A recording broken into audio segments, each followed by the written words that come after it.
That's recorded. All right, welcome back to Knights of the Round Table, Episode 8, Part 7. I told y'all earlier we were gonna discuss about how Lazarus versus Reese and Al Schuler were the original copyright holders to the name SmackDown. We have proof.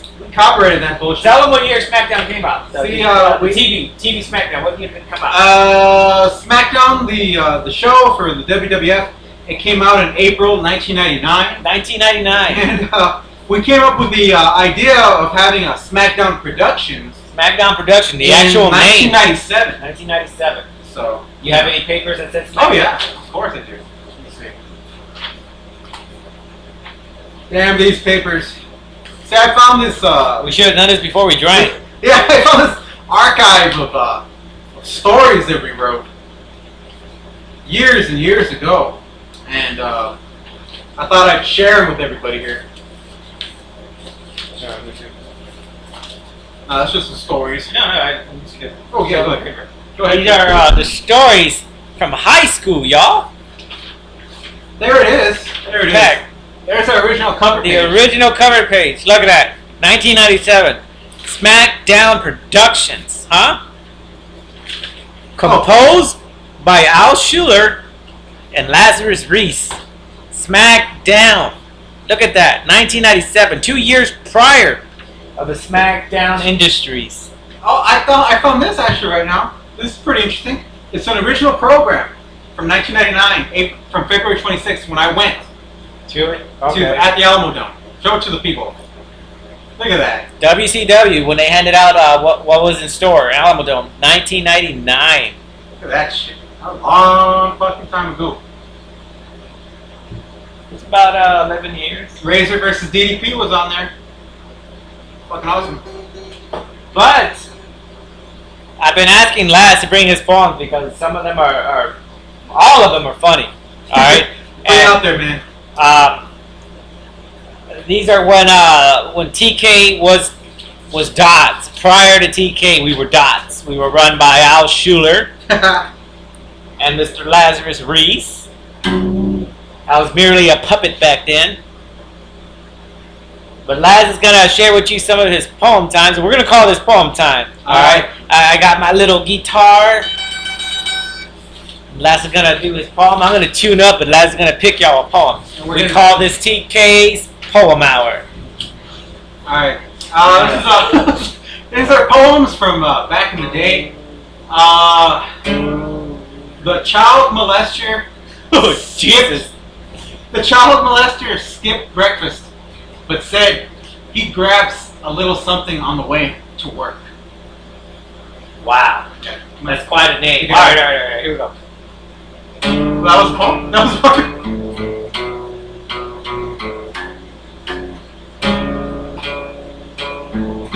There are many replies you can make when you hear a statement you agree with. An old guy will say, "You're darn tootin'." I've noticed your granddaughter's nipples stiffen up when I moisten my lips. You're darn tootin'. In my Father's Day, it was, "You can say that again." Hey Dad, Mom's ass is starting to sag really bad. Well, you can say that again. Years ago, they used to say, "Wise up," or "I'm hip." Man, your sister gives a real good blowjob. Well, I'm hip. Here's some more examples. I hear ya. Wonderful. Give me a blowjob. Tell me about it. About what? Fucking your wife? One more thing. Just because your penis surgery wasn't successful is no reason to go off half-cocked. And that was the child molester skip breakfast. But then he grabbed a little something on the way to work. Awesome. Yes. You gotta do that granny one, man. We had way too much time on our hands. I'm gonna read a story right now. One of my favorites. It's kind of a nursery rhyme. Kind of not. Oh yeah. You gotta do the dog song. Everybody remembers the dog song. The This is an old story. It's called Granny's Got a Dildo. It was 6 years since Granny lost her brother, husband, slash a brutal fight involving a gorilla and a biker gang. The only thing that Granny had to remind her of old Jebediah was his Jimmy, which was whacked off during the fight. She had it plasticized and placed in a rubber shelf. It was mounted on her wall with a plaque and this inscription: Granny lost her brother, Granny lost her man, but Granny has a trailer home, and Granny has her dildo. But when Granny got home from her job as one of butt-cheek Bill's waitresses, she looked at the space, which I can't even play to that. Oh man. She looked at the space which was usually occupied by her prized possession, and it was empty. Granny Good Coochie, as the neighborhood children called her, was completely upset.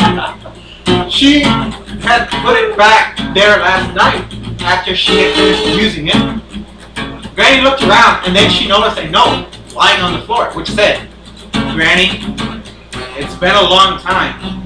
I see that you haven't changed much, and so has this piece of shit you call a house. Well, as you've probably found, I've got your husband, or should I say, your brother's toothpick that he tried to pass as a gift. You will now feel what I felt. Your brother, I mean your husband, can't save you. You should have been mine. I gave you everything. What did you give me? Nothing. You left me for your brother. What the hell? Now if you want to get your toothpick back, I suggest you come again. If you got the balls. Oops, I'm sorry, I forgot. Granny was lost. She did not know where to go or what to do. So she packed a duffel bag she got from the pussy for a penny whorehouse and set off for God knows where. Well, to make a short story long, blah blah blah blah blah blah blah blah blah blah blah blah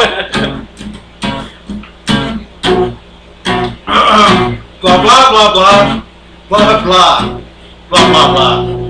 So, Granny found her dildo. Her daughter slash sister had it earlier that night and put it in the fridge.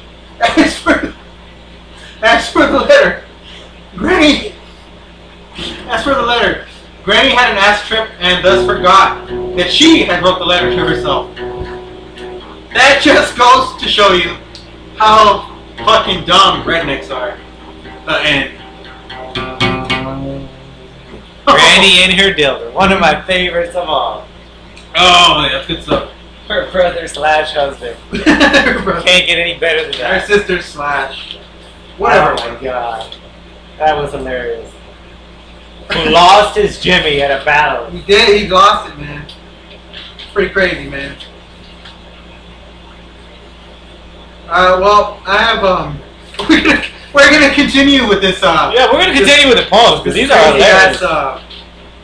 Rant of crazy. Laz has a buttload of these. He's picking the best ones. I was writing these things for. I was writing these fucking things every day in class.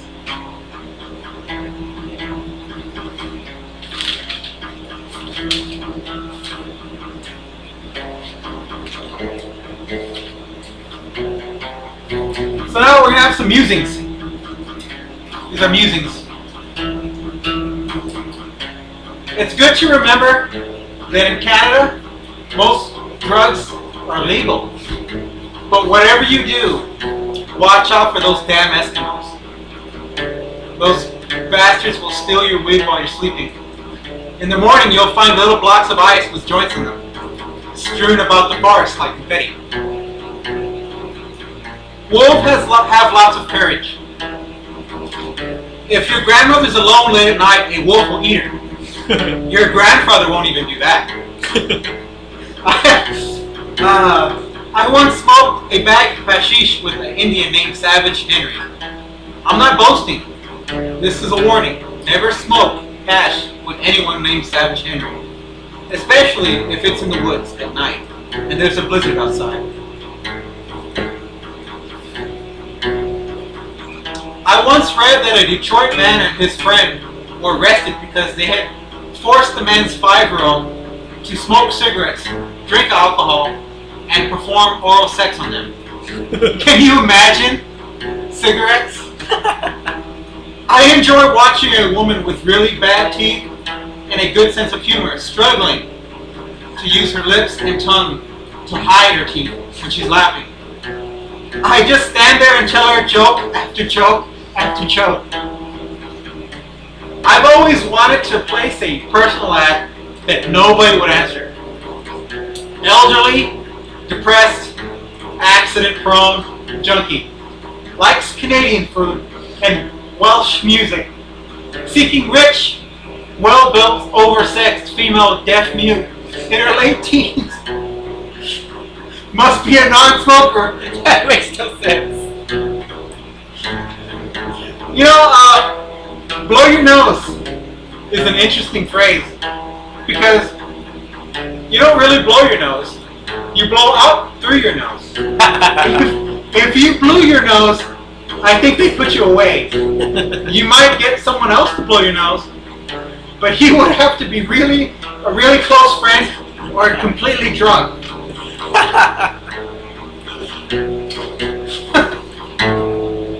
That made perfect sense. Yes, it did. Yes, it did. Let's do a happy one.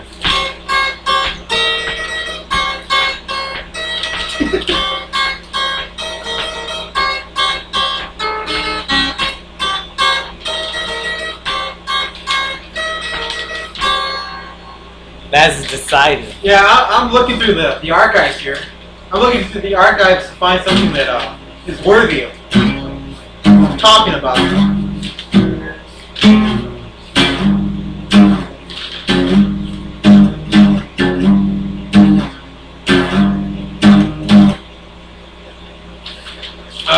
Remember, these were all done in high school. That hasn't even done anything new. I don't even think they're ready for that. I have not written anything in a long time. They're not even ready for that. So I'm gonna introduce you to a new story. Well, have a short one, cause it's a short one. Okay. It's called. This is like don't go to prison ever. Okay. And this is like a scared straight style.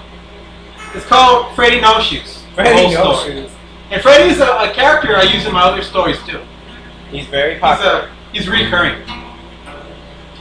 So, since the age of 17, Freddy was a hardcore sociopath with an unhealthy taste for blood. It didn't help that he was a dumbass redneck with an addiction to street horror and cheap-ass heroin. One night after beating his street horror girlfriend, Freddy went to a shack and got loaded.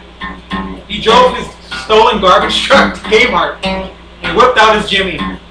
As the cashier and an old lady shrieked in terror, Freddy beat what he called Mr. Goodbar until the cops showed up demanding to come quietly. Freddy pulled out his sawed-off and opened fire. But after getting his ass kicked by 5 old ladies, Freddy was apprehended. Freddy was sentenced to 5 years hard labor. Freddy knew his ass was grass. Following his arrival, Freddy changed his name to Freddy No Shoes. But don't ask him why. Freddy beat his bitch, Slippery Pete, regularly. And always put the smackdown on anyone who tried to put the moves on Pete. After Pete left, Freddy got depressed, and soon after became Babalu's new bitch. Babalu showed Freddy the light, and so began new adventures for Freddy. Babalu would start off every morning by telling Freddy, "Now be a good boy and toss my salad." Freddy knows he'd come by, and he followed his other commands, such as "Get dressed, we're going to take a shower."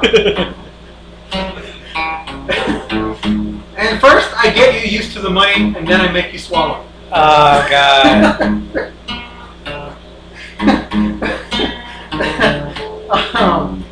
Babalu further put his stamp on Freddy by burning his symbol into his ass and saying into his ear, "Now you're my cattle." The end. Don't ever go to prison.